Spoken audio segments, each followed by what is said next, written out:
let's talk about the books that I read in July. The first book that I ended up finishing in July was Notes on an Execution. Let me tell you, this book is so good. I think if you enjoyed this, you'll probably like The Quiet Tenant. If you've read The Quiet Tenant and you haven't read this, then I think that you'll probably like this. They're very similar, as you're following multiple different characters who have a connection to the killer, and you're seeing him through their eyes, which is really interesting. And I just love that kind of story where our main character is important, but you're not getting the story through their eyes, and I just really enjoyed that. Overall, I think the writing was really well done in this. It is a slower paced story. If you don't like those, maybe don't pick this up. The next book that I ended up picking up was The Summer Fun Massacre. This is one of the books that I think I probably disliked the most out of all the books that I read in July. There was just something about it that I didn't particularly love. The only book that I've loved from this author is episode 13. The other two books that I've read, I just didn't like. The other one I DNF'd, and then this one I didn't particularly care for.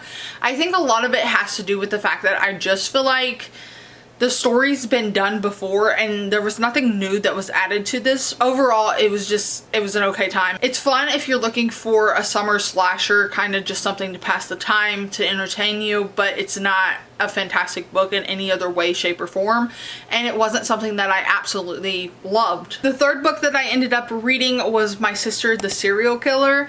I liked this book. I did. There was so much about this book that I just really enjoyed. When we're talking about our main character being kind of this cover up for her sister and the messes that her sister has made, I really enjoyed that.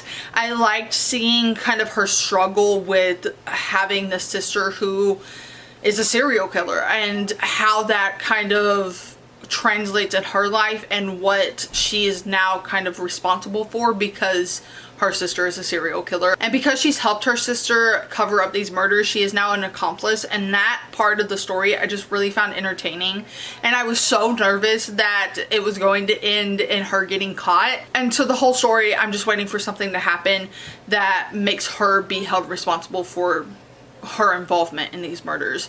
Overall, a very short read and definitely worth the read. The next book that I ended up picking up was Dinner for Vampires. Let me tell you, this was such a good read. Of course, it's a really odd experience to read a book from an actor who you love in something and seeing how they created something that you really love, and behind the scenes everything was not okay in their life. It really just puts things into perspective more than anything. Overall, I think this is a really well written memoir as well, and something that I definitely think you should pick up if you enjoy celebrity memoirs in particular. The next book that I ended up picking up was You Weren't Meant to Be Human.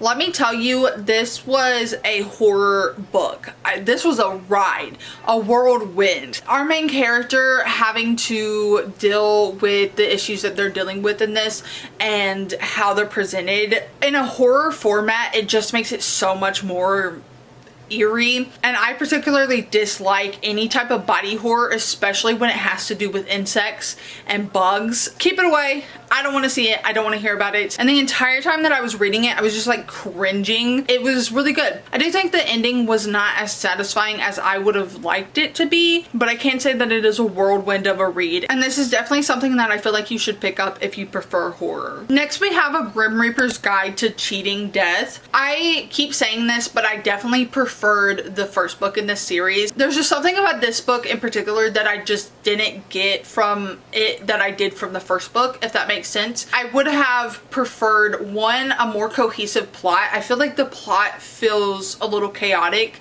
and at times, while you can follow it, it does feel kind of sporadic and like there was some afterthought that needed to be put into it after the original writing, and it kind of just made it all over the place. Besides that though, I do think that this is a solid read. It's definitely entertaining. If you prefer kind of the cozy mystery and also witty banter like Finley Donovan, I think that you'll really enjoy this series because it does deliver on that, even in the second book that I didn't particularly love as much as the first. Overall, it was a good read. It was entertaining, and it was also really fast to get through. I then ended up reading 3 volumes of Blood on the Tracks. Each volume keeps getting worse. Let me tell you though, I eat it up. They're first of all super fast-paced reads, not just because they're a manga, but most of it is art, which I really love. I love seeing the kind of transition of this plot through the art instead of just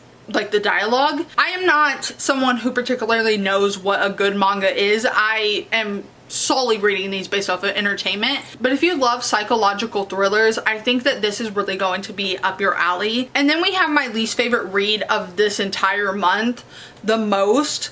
I don't see the appeal of this. I do not understand why people love this so much. I've seen so many people talk about this being their top favorite book of all time or a favorite read. I didn't see it. I don't think that it's anything phenomenal.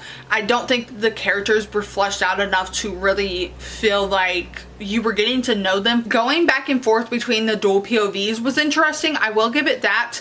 But otherwise, it just didn't feel important. There was nothing about it that I felt like I should be reading it for. I wasn't getting entertainment from it. I wasn't learning something. I wasn't doing anything but dreading my time reading this. Granted, it's a short book, so I do love that. Otherwise, no. And then I ended up reading the first volume of The Summer Hikaru Died. I didn't know what this was about. I did not. I thought it was more contemporary, but picking it up, I was okay with it. It's more horror. And you know, I'm a horror gal. I have volumes 2 and 3 waiting for me on my shelves, and I've just been thinking about getting to them in the last couple days. So I definitely want to do so. You don't really know what's happening, and I really enjoyed that part of it. You're kind of just in the world and trying to figure it out more than anything in this first volume. I assume you're going to get more answers as we go on, but overall, it's a good time. Listen, I am not a reader who loves big books, mainly because they intimidate me. Every time I pick one up, I end up enjoying it, and that's kind of what happened with this one. So I ended up picking up All Roads Lead Here. This was for a 12-hour readathon that I did along with The Summer Hikaru Died and The Most. I definitely have my critiques of it, mainly the male main character's nickname for the female main character. We don't need those. We don't need it. She doesn't need to be called Buddy. I didn't prefer it. I do think overall though that these characters feel very real, especially our female main character. She feels like a real person, which a lot of times I feel like is not the case with romance. I feel like the male main character is typically fleshed out a little bit better than the female main character, and that wasn't the case with this. I do think it could have been shorter, of course, but all 600 pages I was eating up, and I would do it again. No, I wouldn't. That's a lie, but I will be considering picking up more from this author because I am really intrigued by some of her other works. And then I've also been reading The Rainbow this month, and I'll be continuing next month. And so I ended up picking up The Everlasting. This book follows 4 different points of views throughout history and how they're intertwined in Rome. I enjoyed this enough. I do think that I would have preferred it to be structured differently. That is my main critique of this book.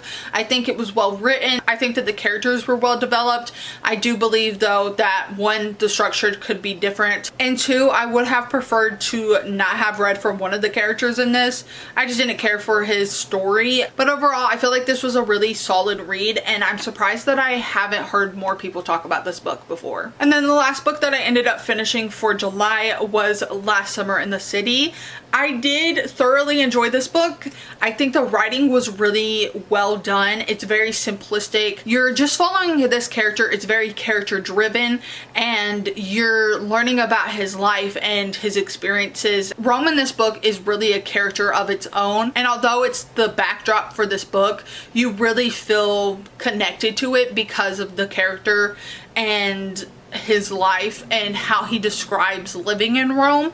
And I just really loved it. The whole time I felt like Rome just felt like the Midwest. He's talking about how people just go there for a time and then end up leaving. It's not necessarily a city where anyone chooses to spend the rest of their life, and I just really loved the way that he talked about Rome because there was still appreciation for it and understanding that this is a place that he really loves, but also that he would prefer not to live in for the rest of his life. Very quick and also really well done as well.